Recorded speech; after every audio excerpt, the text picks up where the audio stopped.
Assalamualaikum warahmatullahi wabarakatuh. Selamat siang, Prof. Dokter sekalian. Siang hari ini kita akan memasuki sesi kelima dengan judul Classification of Pathology in Gynecology Tumor and Management of Low-Grade and Borderline Ovarian Tumor. This section will be presented by Dr. Tantri Helianti and Dr. Brahmana Askandar dan Prof. Ronald Zimmer from Netherlands. Hello, Prof. Ronald.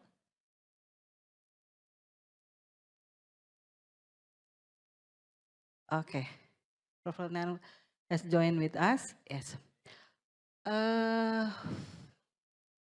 For the first, I ask for Dr. Tantri Helianti to present with the title An Update of Molecular Pathology and Shifting System of Classification in Tumors of the Female Genital Tract. The session will have with me, Saradina, and Shamel. So Shamel, please read the curriculum vitae.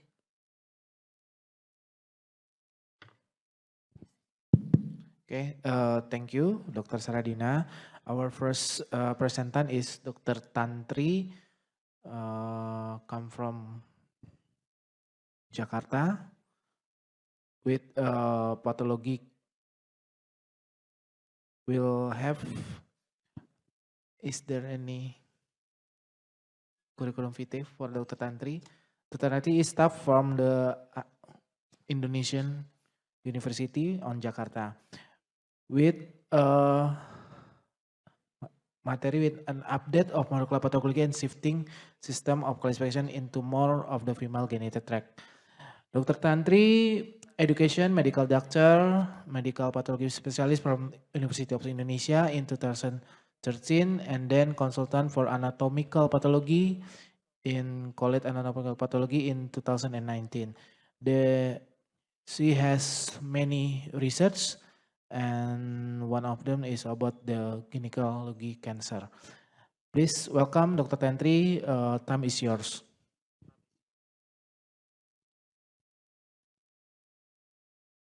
Hello, thank you Dr. Saradina and Dr. Shamel Muhammad. Is my voice clear enough?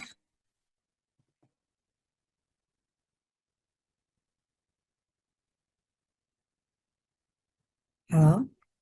Silakan Dr. Tantri. Dr. Tantri. Ya, oke. Mohon izin share screen.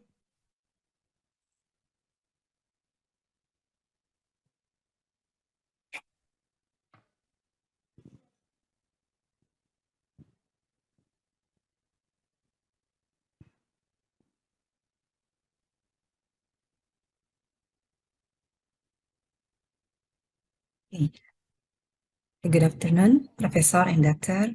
I'm Tantri Helianti. I'm a pathologist from Cipto Mangunkusumo Hospital, Universitas Indonesia. First of all, I would like to thank the organizing committee for inviting me as a speaker for this event. It's truly an honor for me to be able to present to all of you. On this occasion, as you might see on the screen, I'm going to take a look for some important key points about an update of molecular pathology and shifting of the classification system of the female reproductive organ. From this time on, allow me to present my talk in bahasa. Baik, dokter sekalian, mohon izin saya mempresentasikan dalam bahasa Indonesia. Jadi saya akan memulai dari membahas sebuah narasi yang menurut saya cukup besar, sebuah publikasi dari Profesor Silverberg dan Profesor Jill pada tahun 2020, dan juga merupakan hasil dari survei para koleganya. Jadi disimpulkan bahwa selama 50 tahun terakhir ini ada beberapa temuan yang sangat penting di bidang patologi ginekologi. Yang pertama adalah temuan tentang peran human papillomavirus pada etiologi kanker lower genital tract ya. Dan yang hal ini memungkinkan para dokter untuk melakukan kegiatan screening ya, deteksi dini melalui screening, dan juga upaya pencegahan melalui vaksinasi. Dan yang kedua itu adalah kesepakatan ya tentang International Classification System ya. Jadi ada terminologi yang diterima secara internasional pada kanker ginekologi. Hal ini memungkinkan kita mempunyai persamaan bahasa dan persepsi ya ketika membicarakan suatu entitas penyakit ya, terutama ini kanker di bidang ginekologi.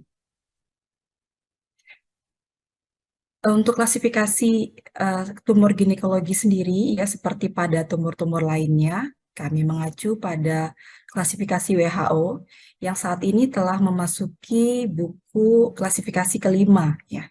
Jika dibandingkan dengan buku edisi pertama, maka pada klasifikasi yang kelima ini berat bukunya sendiri sudah lebih dari 3,5 kali lipat. Ini menggambarkan lebih kompleksnya cara klasifikasi dan juga data-data penting lainnya yang dimasukkan sebagai tambahan di dalam buku klasifikasi tersebut. Seperti kita ketahui bersama bahwa laporan patologi tidak hanya berisi tentang diagnosis histopatologi, tapi juga ada beberapa informasi spesifik yang terkait dengan prognosis dan juga treatment. Sehingga alangkah baiknya jika kawan-kawan dari gyne oncologist ya familiar dengan terminologi yang digunakan oleh para dokter patologi. Oke, sekarang informasi molekular saat ini semakin banyak digunakan ya, misalkan untuk tumor typing, kemudian untuk penilaian risiko, lalu untuk mengarahkan terapi juga. Nah, sehubungan dengan hal tersebut, maka pada kesempatan siang ini saya akan menyampaikan perkembangan-perkembangan tentang stratifikasi molekular ya, terkait dengan beberapa keganasan ginekologi. Kita mulai dengan kanker ovarium. Klasifikasi untuk kanker ovarium ya sampai saat ini tidak jauh berbeda ya. Kalau dibandingkan edisi kelima dengan edisi keempat WHO itu tidak jauh berbeda ya. Masih yang dipakai adalah klasifikasi berdasarkan tipe sel ya. Jadi dibagi menjadi tumor serosum, tumor mucinosum, tumor endometrioid, tumor clear cell, tumor seromucinosum dan tumor Brenner. Nah, masing-masing dari tipe tumor ini ya dibagi lagi menjadi tumor yang jinak, borderline, dan ganas. Ya, jadi dari ke-6 tipe tersebut ada kelompok jinak, borderline, dan ganasnya. Kecuali ya pada seromucinous tumor. Nah, di sini tidak ada kategori karsinomanya. Kenapa? Karena berdasarkan temuan molekular yang terbaru ya, studi molekuler terbaru, ternyata yang dulunya didiagnosis sebagai seromucinous karsinoma ini mempunyai gambaran molekular yang sangat mirip dengan endometrioid karsinoma ya. Sehingga saat ini karsinoma seromucinosum dimasukkan ke dalam subvarian dari karsinoma endometrioid. Kemudian untuk karsinoma serosum ya, seperti kita tahu kategorinya hanya 2 ya pembagiannya berdasarkan diferensiasinya menjadi low dan high grade tumor.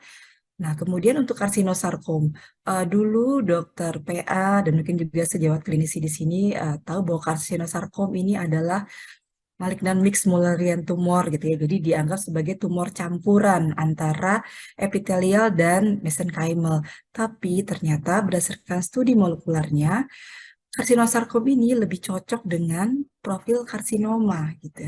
Dan bukan juga suatu sarkom.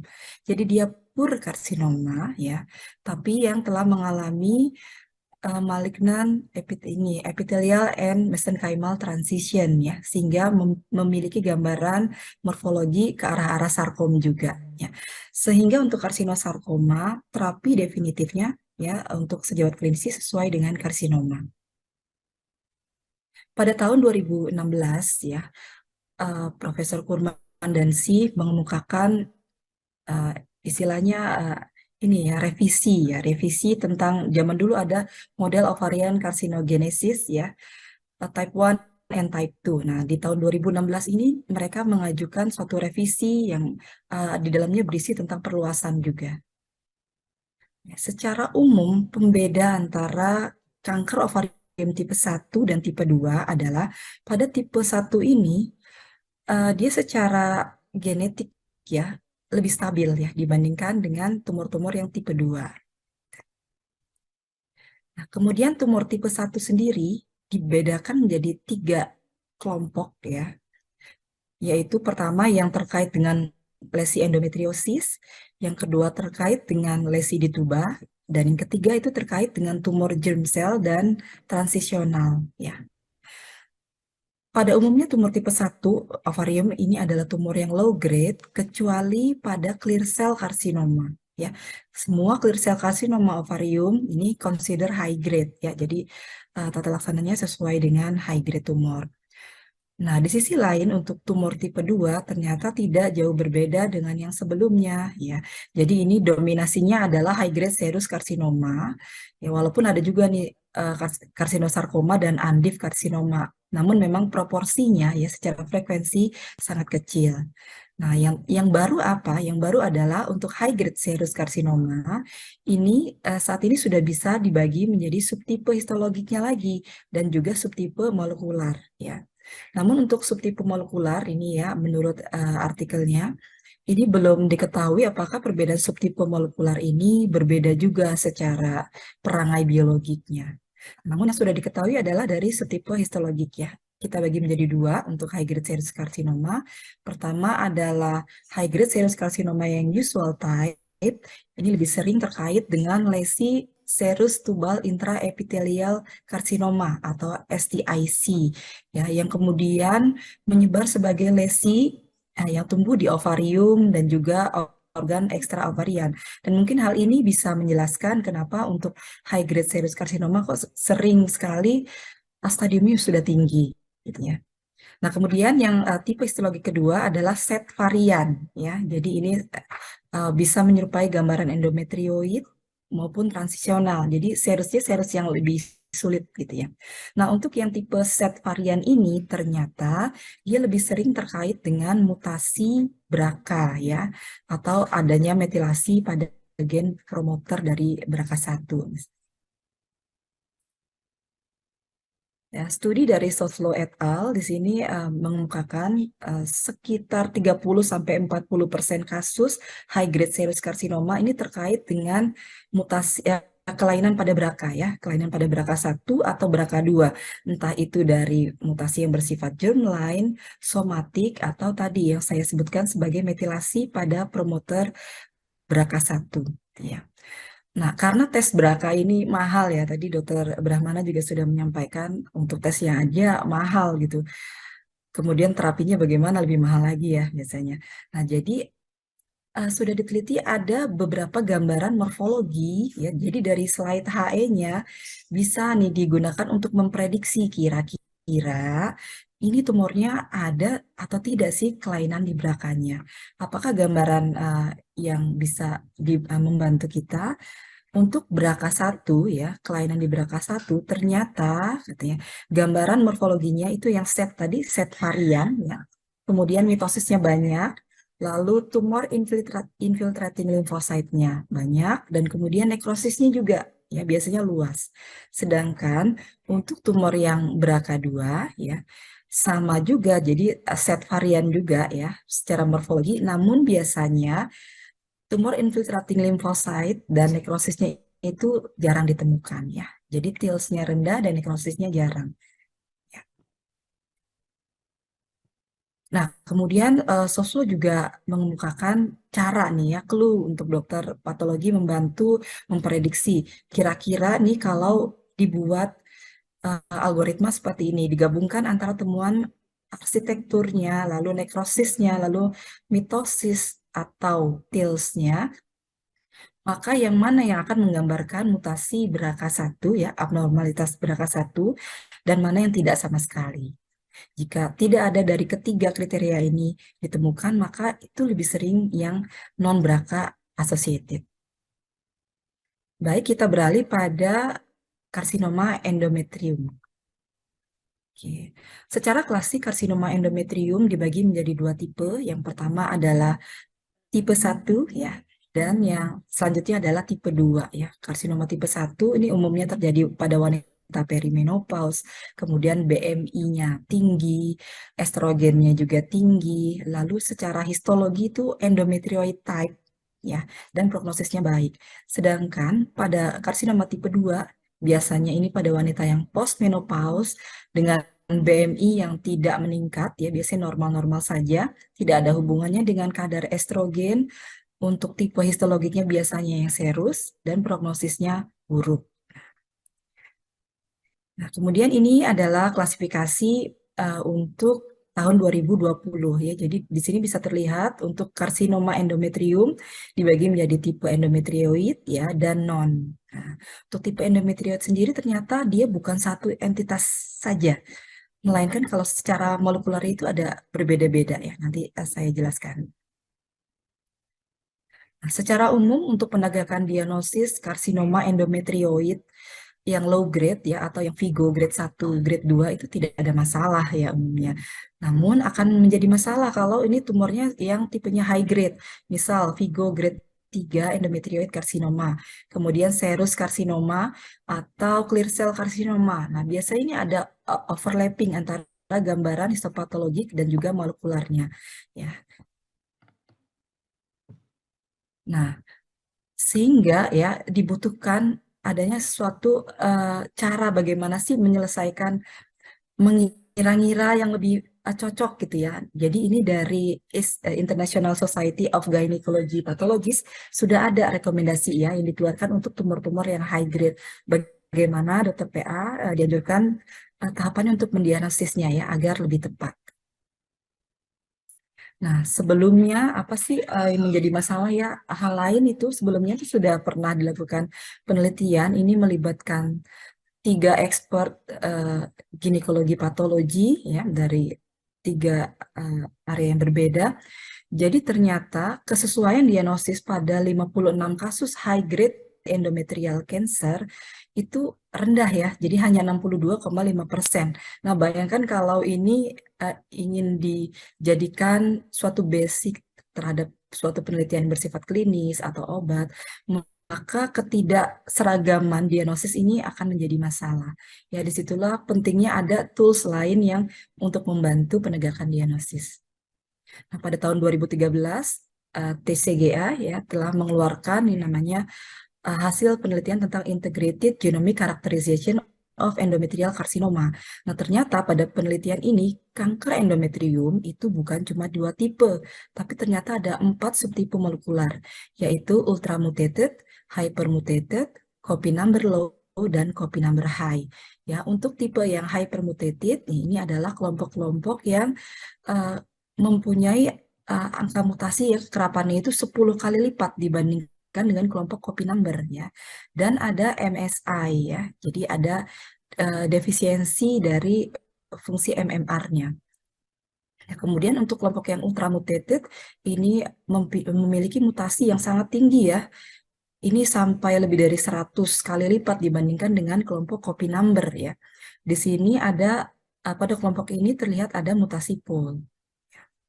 Nah, kemudian untuk yang kelompok yang POL ini, nah ternyata walaupun mutasinya sangat tinggi, kemudian morfologinya juga tumornya high grade, ternyata secara prognosis dia relatif bagus ya. Kalau dilihat dari TCGA ini, semuanya masih hidup ya ketika ini dilakukan follow up-nya. Yang paling buruk yang mana? Yang paling buruk adalah yang kelompok copy number high ya. Jadi yang tipenya di sini ya, yang serous light. Gitu.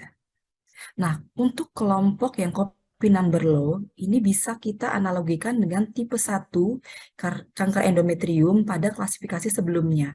Sedangkan yang copy number high ini adalah yang tipe 2 pada klasifikasi sebelumnya.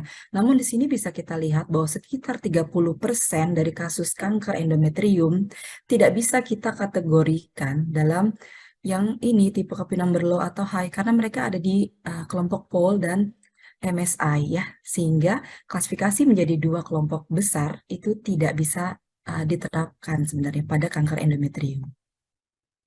Ini adalah gambaran morfologi, jadi ada gambaran khas ya dari berbagai, tadi kan ada 4 kelompok ya, tidak saya jelaskan, mohon izin. Nah, kemudian ini adalah terminologi yang di-accept oleh WHO ya dalam bukunya, yaitu kanker endometrioid dengan mutasi POL, dengan MMR defisiensi, kemudian kelompok non-specific molecular profile, dan P53 mutan. Nah, konferensi yang dilakukan oleh ESGO, ESTRO, dan ISP yang merekomendasikan untuk menerapkan klasifikasi molekular ya pada semua kasus kanker endometrium ya, terutama yang high grade ya. Kemudian konferensi ini juga mengeluarkan tentang prognostic risk group ya jika klasifikasi molekular ini diketahui dan tidak. Nah, kemudian klasifikasi molekular ini saat ini juga sudah mulai digunakan untuk mengarahkan ya tindakan surgery dan juga terapi lanjutan. Kita lanjut sedikit untuk kanker endoservix ya, apa yang baru pada tahun 2020 klasifikasi kanker serviks ya, yaitu yang terutama yang adenokarsinoma ini sudah berubah sekali, yaitu mereka menjadi berdasarkan etiologinya ya, terkait dengan HPV atau tidak. Nah, untuk yang terkait HPV ini adalah yang usual type dan mucinosum, sedangkan yang tidak terkait HPV adalah yang tipe gastrik, clear cell, mesonephric, dan endometrioid. Ini adalah contohnya kelompok yang terkait HPV, ya adenosia terkait HPV, dan ini yang tidak terkait HPV. Nah, pada studi dari IECC ya di sini terlihat bahwa kelompok dengan yang tidak terkait HPV itu umumnya ukuran lesinya lebih besar dan terjadi pada pasien yang lebih tua dibandingkan dengan kelompok adenochea cervix yang terkait HPV. Nah, untuk ya, topik terakhir saya bahas sedikit tentang karsinoma vulva. Jadi apa yang berubah pada 2020 klasifikasinya juga etiology based.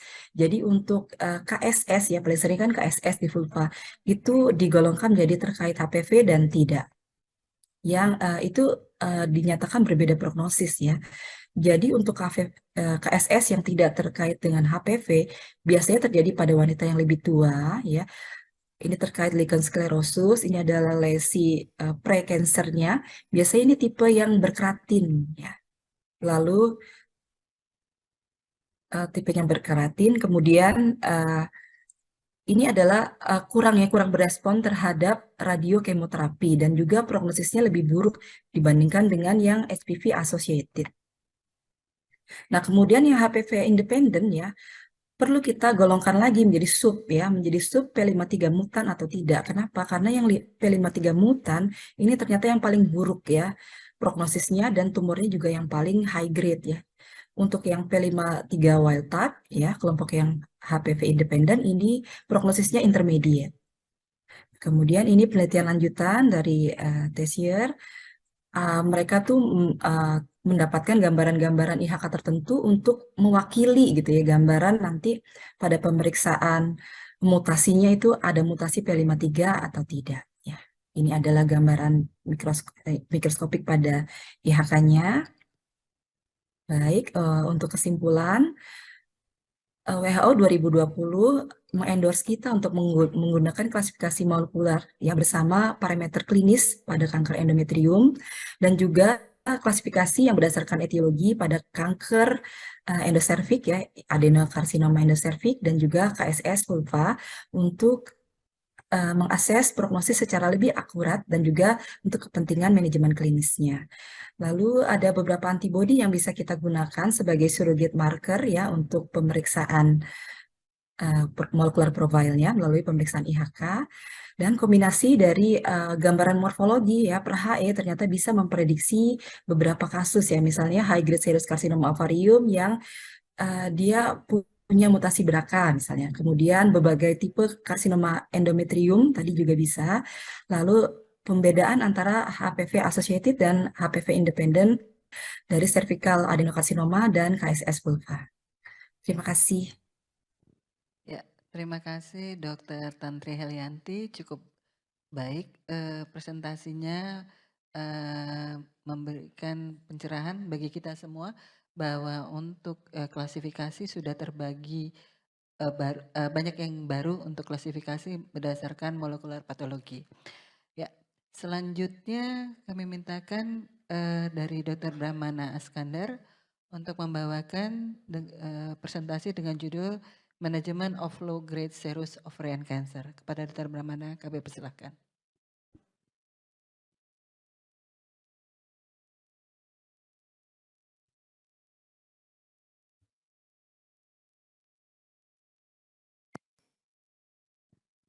Agak capek Dr. Brahmana kelihatannya. Assalamualaikum warahmatullahi wabarakatuh. Selamat sore. Saya ditugasi panitia. Tadi saya bicara itu karena ditugasi sponsor begitu ya. Jadi yang ini tugasi panitia tentang manajemen ovarian cancer. Jadi tanpa financial support, saya berbicara di sini, kemudian tidak ada conflict of interest ya. Nah, mari kita bicara mengenai low grade serous ovarian cancer.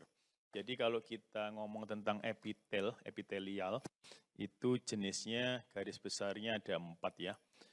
Saya menyingkatnya SMAC, S-M-A-C, serous, mucinous, endometrioid, clear cell. Nah, yang serous dibagi lagi menjadi high grade dan low grade. Tetapi jangan digambarkan bahwa itu suatu entitas yang sama. Oh, low grade, kalau parah high grade misalnya gitu ya. Tidak sama sekali, tidak berhubungan. Dua entitas yang berbeda.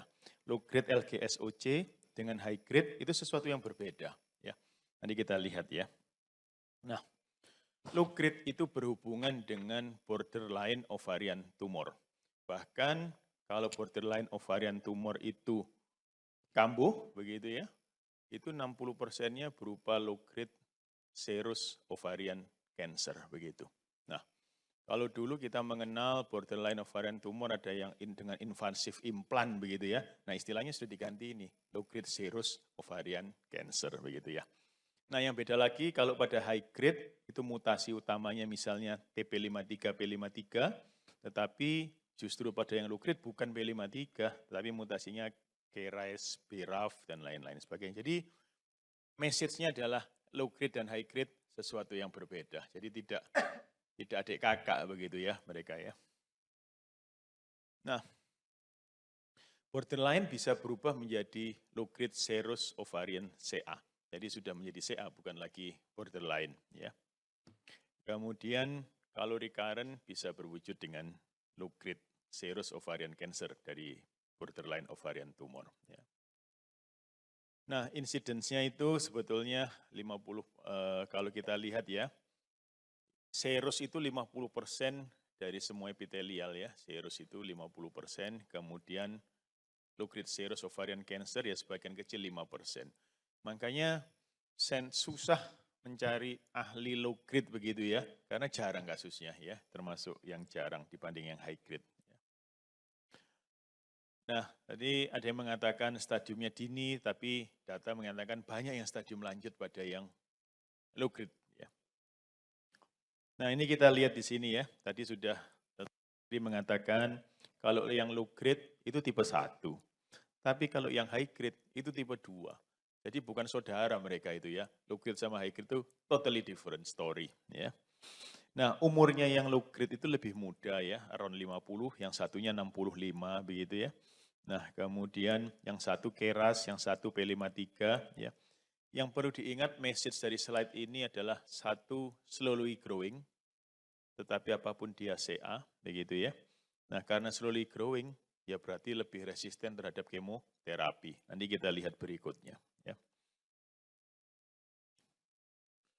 Nah cuman survivalnya lebih bagus dari yang high grade. Kalau survival high grade itu sekitar 57 bulan begitu ya, survivalnya 99 bulan begitu ya. Jadi intinya survivalnya lebih baik dari yang high grade. Ya. Nah kalau kita lihat lagi karakteristik di sini ya, ini kita bagi menjadi high grade, endometrioid, clear cell, mucinous ya, yang low grade disendirikan ya. Kalau epitelial secara mudah SMAC, S-M-A-C, serous, mucinous, endometrioid, clear cell. Yang serous kemudian ada high grade, ada low grade, hampir 70% high grade. Ini berkaitan dengan lecture sebelum-sebelumnya bahwa BRCA itu paling banyak pada high grade, BRCA paling banyak pada high grade. Nah high grade sendiri adalah 70% dari semua epitelial. Ya, jadi 70% dari epitelial, SMAC semuanya 70%-nya adalah high grade. Ya.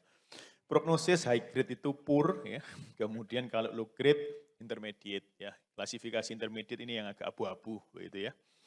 Nah, kemudian kalau yang satu lagi itu P53 yang high grade, yang ini jelas bukan P53 yang mutasi ya.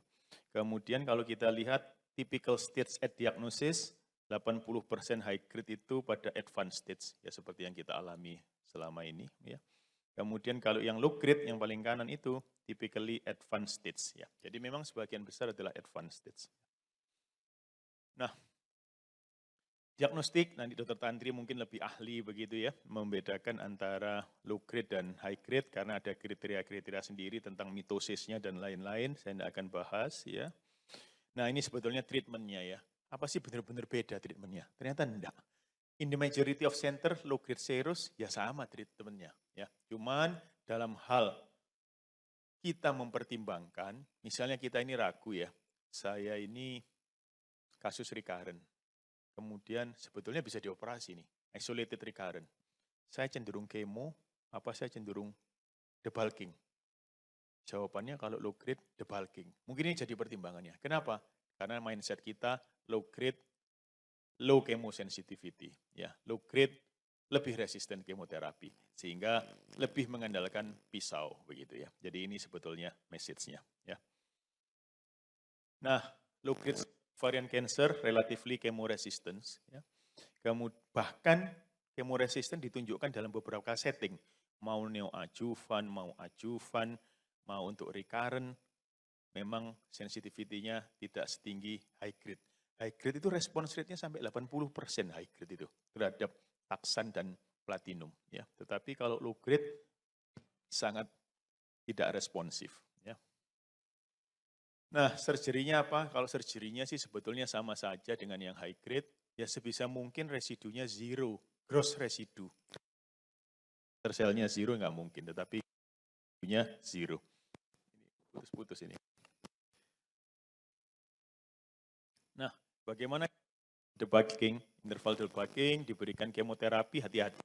Karena sebagian tidak responnya tidak sebagus pada yang high grade. Ya. Di sini, ini naik turun ini.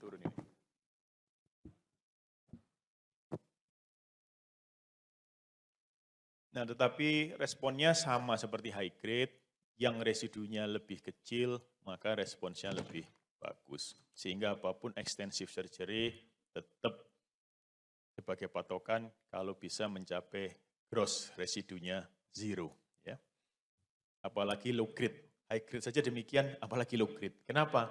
Less sensitivity. Ini berbeda dengan germ cell. Germ cell sangat bagus sekali, sehingga kita lebih konservatif. Kalau ini lebih agresif kita. Ya. Bagaimana kalau neoadjuvan? Ternyata hanya 4% yang dengan complete response ya. Jadi sebetulnya ya memang menandakan message-nya dari semua ini kemoresisten, begitu saja secara pendeknya. Ya. Nah, kemudian role of secondary cytoreduction surgery banyak, studinya banyak, ini salah satunya saja, intinya resistensi bahkan mencapai 41%. Ya. Jadi kalau misalnya tanpa residu, ya jelas saja, wong high grade tanpa residu bagus, apalagi yang low grade, kemoterapinya resisten dia. Ya. Ini sama, ya. Nah, the role of secondary cytoreduction in low grade serous ovarian cancer, ya. Jadi yang paling bawah yang penting itu ya, karena low grade serous ovarian cancer itu respon terhadap kemoterapinya tidak sebaik high grade atau termasuk kemoresisten, ya. Makanya cytoreduction menjadi sangat-sangat penting. Jadi cuma itu dalam pemikiran kita, mindset kita. Jadi kalau ragu-ragu, saya ini operasi apa kemo, kita lihat. Kalau mungkin operasi, operasi. Bahkan dengan join operasi. Join urologi, join bedah digestif, join bedah vaskuler, kemudian terakhirnya bingung yang nanggung siapa begitu ya. Jadi ini di negara kita ya, di negara kita memang demikian begitu ya. Jadi kadang-kadang kita kalau ada onkolog baru lulus begitu ya, itu kita berpesan ya. Karena senjata jurusnya sudah punya semua. Cuman jurusnya bisa dipakai atau tidak bergantung direktur rumah sakitnya ya. Jadi itu memang masalah klasik di negara berkembang ya. Nah, ini menarik juga. Kalau high grade oke lah, itu entitas tersendiri high grade. Tetapi kalau yang non high grade, itu kan kita berhadapan ya. Musinus jelek, clear cell jelek, kemudian low grade jelek, karsinosarkoma jelek. Ini kemudian data ini hanya mengatakan, mana sih yang paling jelek di antara yang jelek-jelek itu ya, intinya ya. Kalau high grade itu bagus karena kemo sensitif ya. Kalau kita lihat, ternyata yang paling bagus ya endometrioid. Ya oke lah, endometrioid masih tetanggaan lah dengan mirip-mirip lah endometrioid itu ya. Nah, ternyata yang paling jelek kalau kita lihat di sini, yang bawah itu low grade ada di bawah ya, low grade juga ada di bawah, kemudian clear cell ya. Tapi begini kalau kita ingat clear cell ya. Clear cell itu sebetulnya pada stadium dini dia baik, tetapi stadium lanjut langsung jatuh ke very poor dia, clear cell itu. Ya, jadi ini gambaran yang kiri itu progression free survival, yang kanan overall survival. Jadi kalau kita lihat low grade serous, ternyata overall survivalnya paling tinggi. Progression free survivalnya jelek, overall survivalnya tinggi. Menandakan apa? Pertumbuhan tumornya lambat ya. Jadi mungkin yang tahun kelima orangnya masih hidup tapi dengan disease ya. Jadi kalau kita memperhatikan dua survival, ada progression free survival, ada overall survival. Kalau progressionnya pendek tapi overall survivalnya lumayan, berarti orang itu hidup dengan disease. Kok bisa hidup dengan disease? Ya disease progressionnya pendek. Jenis tumornya yang progresivitasnya tidak secepat high grade. Itu yang sebetulnya message dari gambar ini. Progression free survivalnya jelek, tetapi overall survivalnya yang low grade serous ovarian cancer paling atas di antara yang non high grade yang lain. Ya. Nah, satu lagi message-nya adalah kalau kita sudah punya insight low grade chemoresistant. Satu lagi, low grade bisa diterapi dengan hormonal terapi. Ya, ini message yang kedua ini. Jadi pada tempatnya kita memberikan hormonal terapi pada yang low grade serous ovarian cancer. Ya.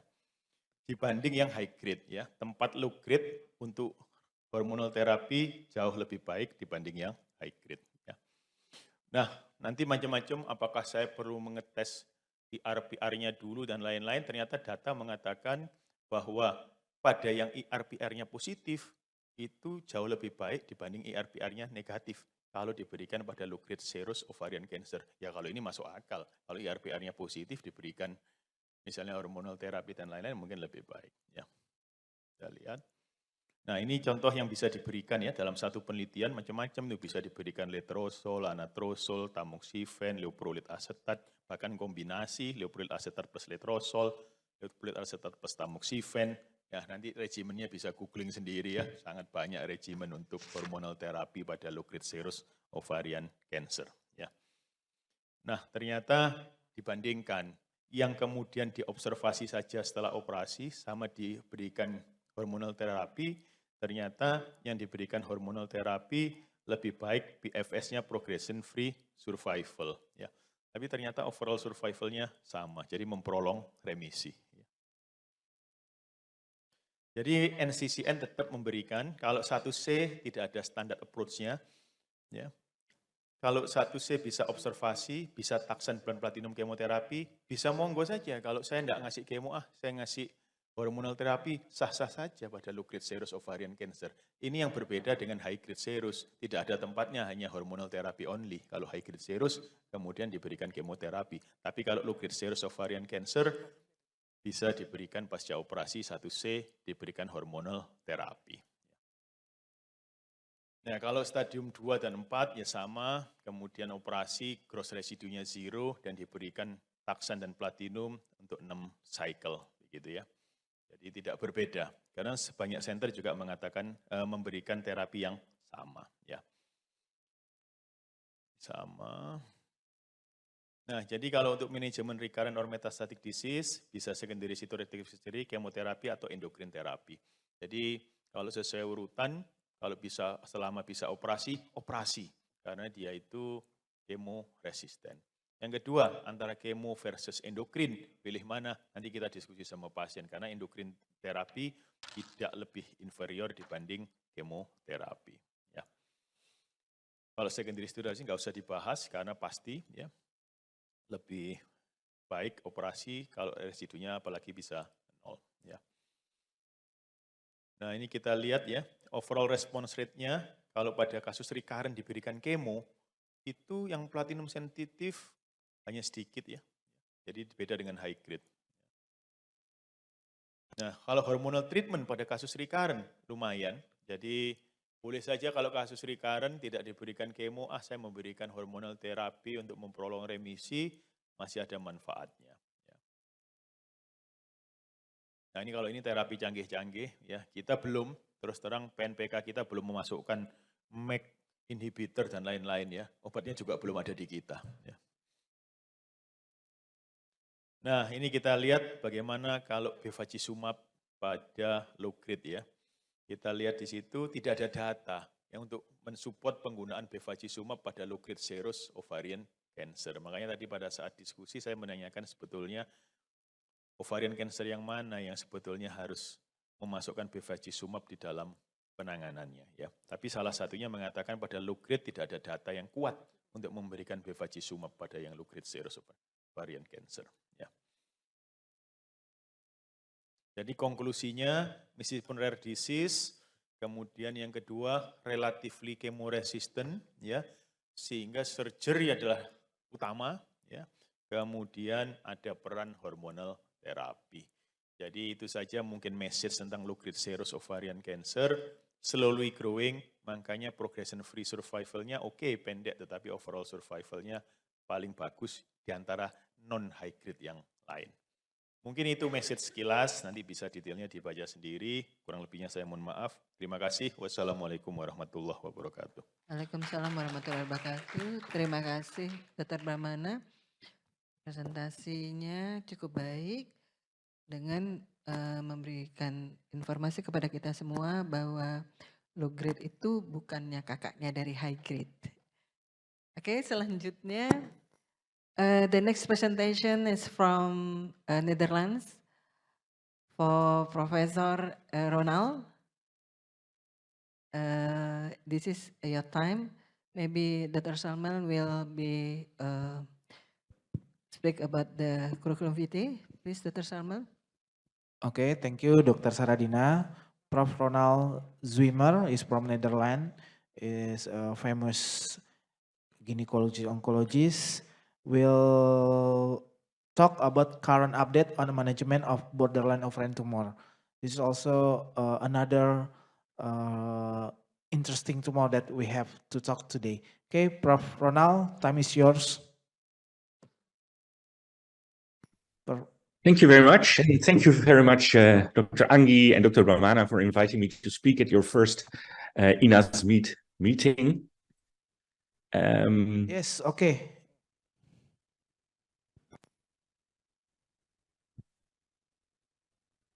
So let me check. So you can all see my screen? Okay, it's clear. Thank you.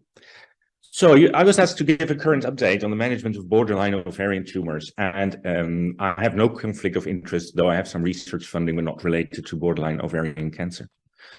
Borderline ovarian tumors are not malignant and they're not benign, and that's always very difficult because in between category for us as oncologists is difficult to believe and difficult to explain to our patients, and we also have difficulty ourselves by how to treat this. And you can also see that if you look at the IOTA criteria for ultrasound scanning. I'm always surprised that the borderlines are shared under malignant tumors, but that you always have to look carefully that they are separately calculated. So the question is, are borderlines patients actually patients for the benign gynae, or are they patients that should be treated by gynae oncologist? And I think it's of much use to have them treated by gynae oncologist.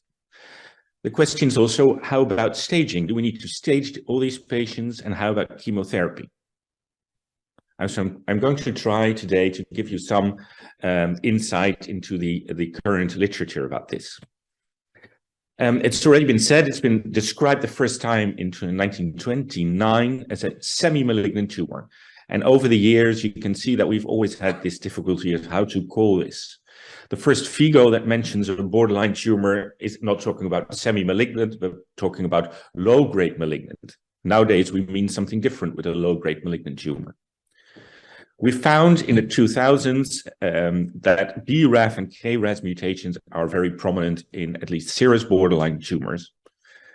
KRAS mutations are then commoner in serous borderlines than in low-grade serous tumors, and BRAFs are more common in serous borderlines than in low-grade serous cancer. That is important to remember. In the more recent years, benign serous lesions may develop into serous borderlines, and probably that is due to BRAF mutations. KRAS mutations in serous borderlines are then again associated with recurrence. So these molecular classifications may help in understanding the pathogenesis of these difficult tumors.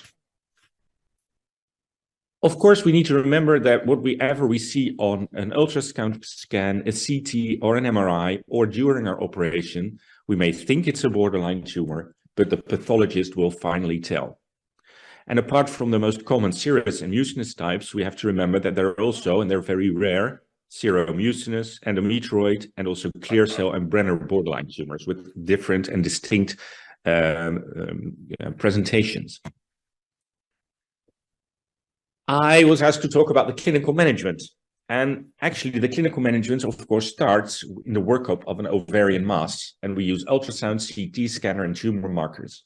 However, tumor markers in CA125 especially is only raised in approximately 50% of the early stage cases. And it's been said already before by one of my colleagues in this session that most of these tumors are presented in an earlier stage than we're used to with epithelial ovarian cancer.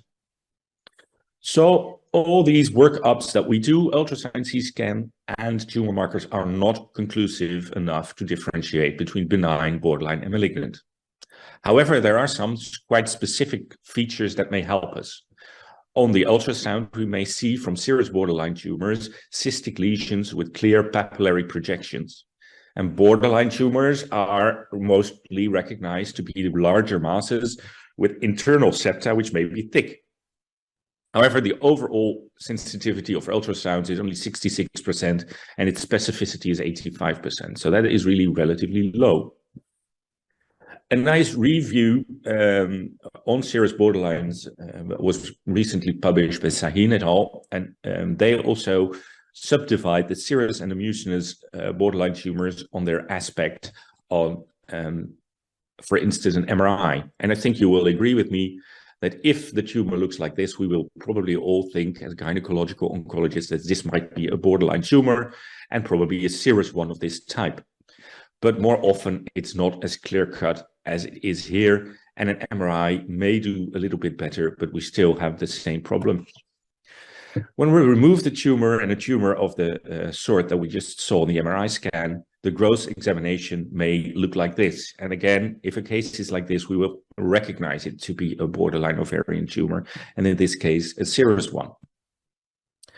But we still need the pathologist to confirm that. And what the pathologist will do is they look at the epithelial proliferation, which is high in borderlines. What you can also see, and that's in the bottom of the two H&E slides, is the stacking of multi-layering of the cells. There's nuclear atypia, but specifically there is no stromal invasion, and that is the key hallmark for the pathologist. For a mucinous borderline, which looks slightly different, the same criteria apply, and I'm just showing here you a gross examination in two slides. So it's getting more complicated. How about the progression from borderline tumors to malignancy? What about implants and metastases? And quite a few things have changed over the years. And I'm going through this with some statements that are very well written down in the ESMO-ESGO guidelines in the Annals of Oncology in 2019, if you want to look this up. I already said that borderlines, and so do mucinous borderlines, do not show invasion. So that's the key point. Mucinous carcinomas may show expansile or infiltrative invasion, and the latter one, the infiltrative invasion, have higher risks of metastases. Another important thing to remember is that mucinous borderlines do not have implants. And if there are implants in mucinous borderline implants or in the mucinous borderline tumors, it is actually a carcinoma. An important thing to remember and something that at an MDT may be discussed with your pathologist if this occurs. Serous borderlines may seed, and previously we called this non-invasive and invasive implants, but it has also been mentioned that since 2014 in the WHO, if there are invasive implants in serous borderline tumors, then we call it an extra ovarian low-grade serous cancer. I actually think that's confusing, and so does this ASMO statement say. It's a little bit confusing because we use the same terminology for tumors that arise and metastasize from actually low-grade serous carcinoma of the ovary. So we call it the same, and the question is, do we treat it the same? Micropapillary borderlines, and that is defined as over 5 millimeters of micropapillary areas, are more likely to form these invasive implants. And these serous borderlines with microinvasion, and there are some differences, but they also have a poor prognosis. So now to the surgical perspective. And I think it's very helpful in the ESCO guideline, and there are several guidelines, but the ESCO guideline specifically divides and discriminates between young and non-young patients. And I think that's useful and helpful to us as clinicians and surgeons, because we do not want to overtreat young patients where fertility issues are very important. So we need to remember that the risk of relapse is increased in cases where we need to perform a cystectomy or an incomplete resection. But then most of these recurrences will again be borderline ovarian tumors. The risk of a recurrence to be invasive after fertility sparing surgery is actually quite low. Overall, it's probably not more than 0.5%, but it's much higher in mucinous borderline tumors. The question, however, if you go back to my previous remark, were these tumors actually rightly classified as mucinous borderline tumors, or were they initially already actually invasive carcinomas? But we have to remember that cystectomy or incomplete resection has a higher risk of recurring as invasive carcinoma in patients with mucinous borderlines. Another thing that may be important in our management is that bilateral cystectomy in the case of bilateral disease increases fertility, but probably not the recurrence rates. And that's from a recent study by Palomba, a relatively recent study by Palomba. So from the surgical perspective, another problem is that many of the guidelines, and that's why I especially mentioned the other guideline here, they already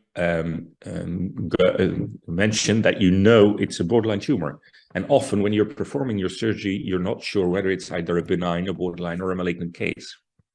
But when you know it's a borderline tumor in young patients confined to the ovary, whether it's one ovary or two, we can perform cystectomies only.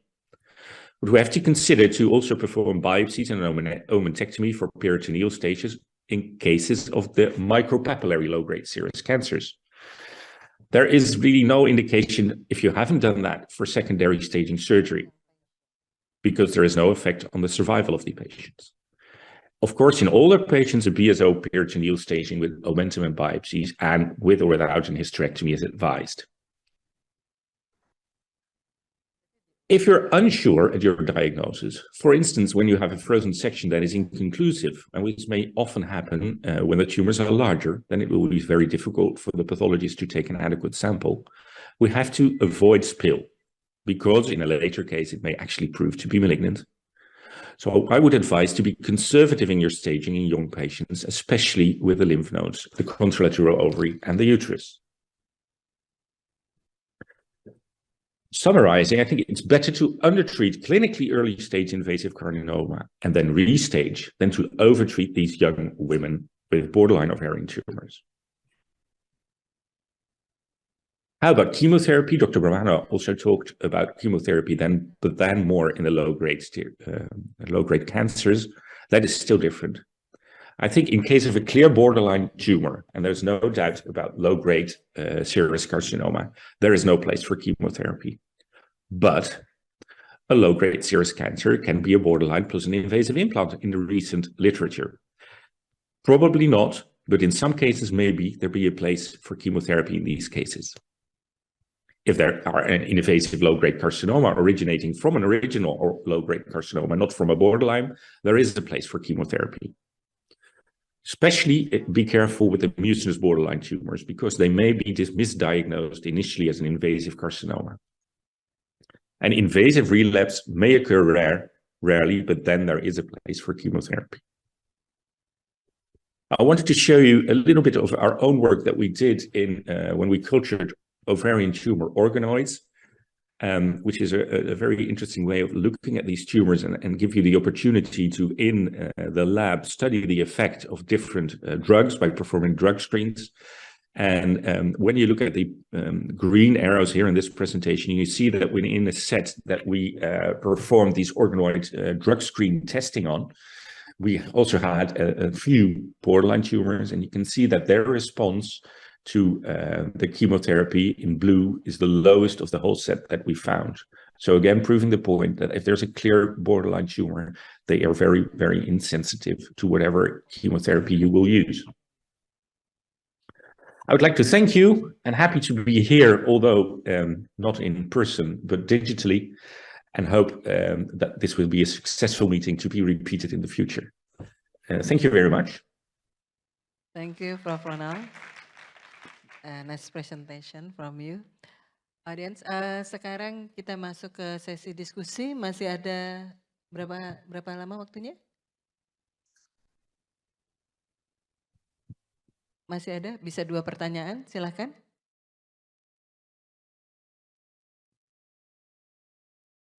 Ya, Dr. Anggi.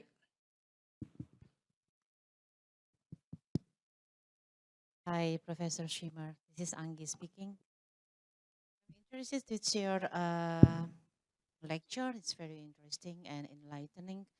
You say that borderline sometimes have an implant, like endometriosis, and sometimes it could be everywhere inside of the abdominal cavity.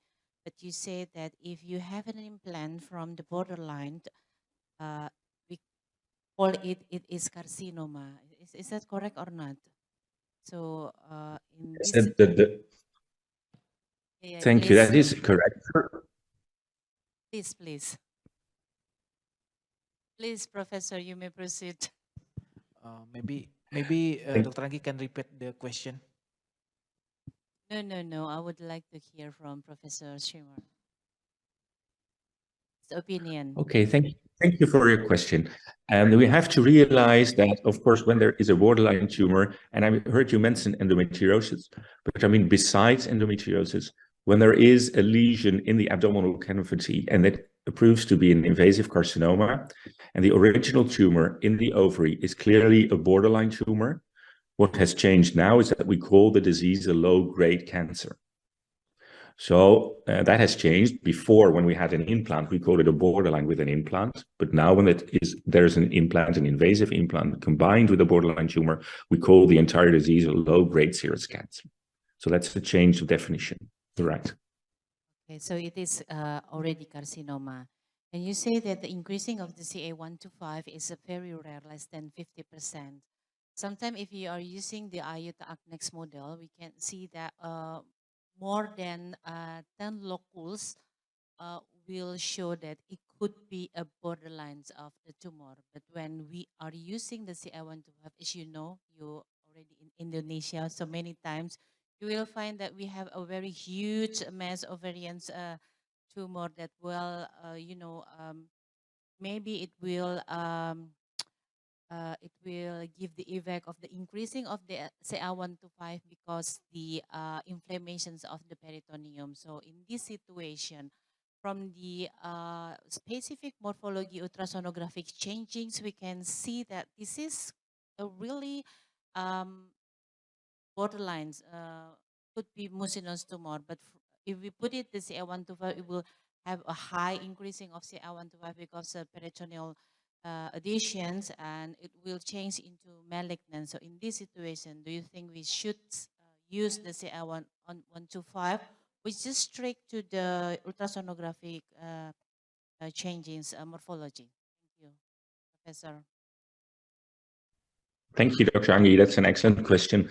Yes, that is of course true. What I was trying to state is that when it's a low grade or a low early stage tumor and a smaller tumor, you cannot rely on the CA125 to be raised. But if you have an advanced disease or higher, a larger tumor, irritation of the peritoneum may of course cause the CA125 to be raised, and it may help you as well. So it may help you in the larger tumors, I agree. So we don't need to use the CA125 if from the ultrasound show that it could be borderline. Is that correct, Professor Shimar? Yes, Put aside the I agree. CA125? No, I think it can still help you, but if the CA125 is completely normal, you still have to remember it may be a borderline tumor. Okay, thank you. So you should not be reassured. Thank you, Nice to Prof. meet Sumer. you. Thank you, Anggi. And the other question, yeah, please, Dr. Heru.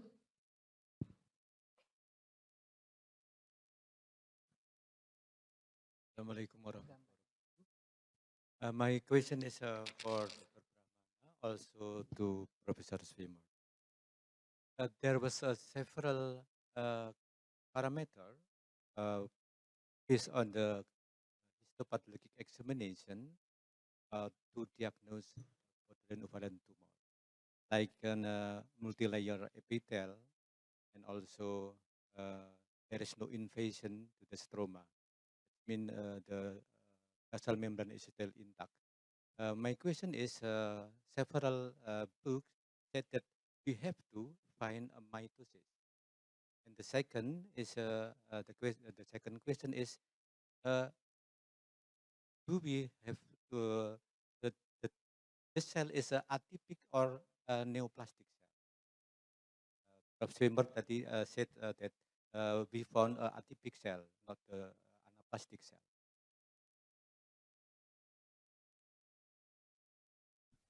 There was some interruption on the microphone. Can someone from the panel maybe briefly repeat the question? Because there's some. Yeah. There was several parameters to diagnose borderline ovarian tumor based on histopathologic examination, like a multi-layer epithel, like there is no invasion to the basal membrane. My question is, several authors mention about we have to find a mitosis in the histopathologic examination. And the second is the type of the cell, atypic or neoplastic. Yeah, that's true. And you are right in both cases. The typical hallmark is that there is no invasion. I think that's the most important one. And you can see mitosis, but not too many, but you can still see mitosis. And you can see neoplasia, but the criteria is that you cannot see invasion, because then it is classified as a carcinoma.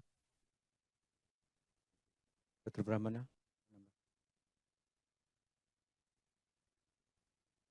Thank you, Dr. Heru.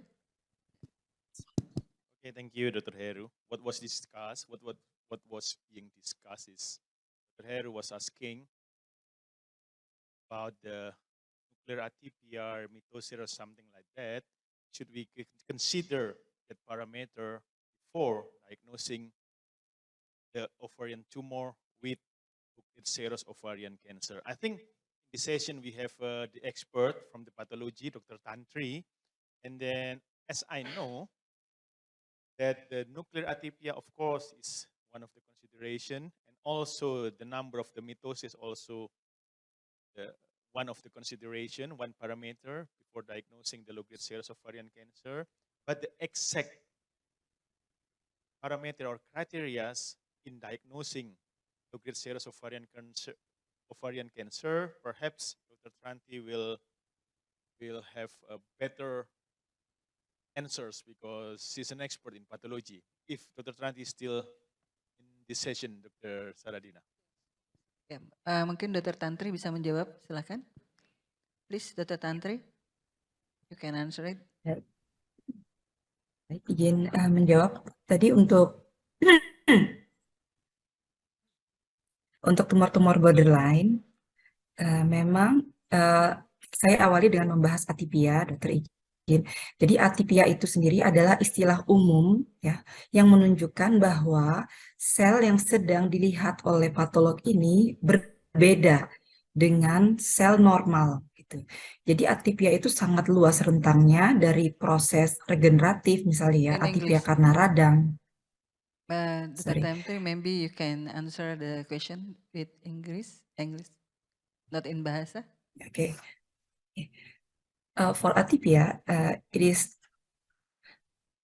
can be differentiated as an inflammation, yeah, or neoplasm. And for mitotic figures in borderline ovarian tumor, it usually low mitotic figures than the high grade, yeah, than the carcinoma, yeah. And for carcinoma, the mitotic figures for low-grade serous carcinoma is usually lower than the high-grade ones. For high-grade serous carcinoma, we found more than 12 mitotic figures per 10 per field. So the mitotic figures is also an important points to evaluate in histopathological specimen. Okay, Dr. Tantri, maybe the answer is correct. Okay, thank you. Karena waktu sudah habis untuk sesi ini, mungkin Dr. Sarmen akan membacakan rangkuman dari acara kita pagi siang ini. Okay, thank you, Dr. Saradina. Thank you for our interesting presentation from our presentation. Maybe from Dr. Tantri, we know there is a lot of new classification in pathologic view. And from Dr. Brahmana, low-grade serous have special consideration about how to diagnose and how to treat. And from the Prof. Ronald Zimmer, we know that borderline ovarian tumor have several classification and also have some consideration also in the management. Thank you. I will give it back to Dr. Saradina. Terima kasih Dr. Sarmel, terima kasih pada sejawat semua yang telah berpartisipasi pada acara hari ini. Assalamualaikum warahmatullahi wabarakatuh.